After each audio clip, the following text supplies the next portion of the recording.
26 April रोजी लोकसभा निवडणुकीच्या दुसऱ्या टप्प्यातील मतदान प्रक्रिया शांततेत संपन्न झाली। यामध्ये बुलढाणा लोकसभा मतदारसंघात येत असलेल्या जळगाव जामोद विधानसभा मतदारसंघातील जामोद येथे 61.92% मतदानाची नोंद करण्यात आली आहे। या निवडणुकीसाठी जामोद येथील एकूण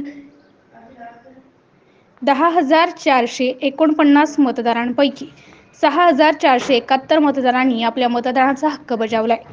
सकाळी 7 ते सायंकाळी 6 वाजेपर्यंत कोणताही अनुचित प्रकार न घडता मतदान शांततेत सुरू होते। संवेदनशील गाव म्हणून ओळखल्या जाणाऱ्या जामोद येथील मतदान शांततेत पार पडण्यासाठी जळगाव जामोदचे ठाणेदार आनंद महाजन यांच्या मार्गदर्शनाखाली API पांडुरंग इंगळे, जामोद चौकी इंचार्ज श्रीराम निळे यांच्यासह इतर कर्मचारी, दंगा काबू पथकाचे जवान, होमगार्ड पथक इत्यादींनी चोख पोलीस बंदोबस्त ठेवला होता।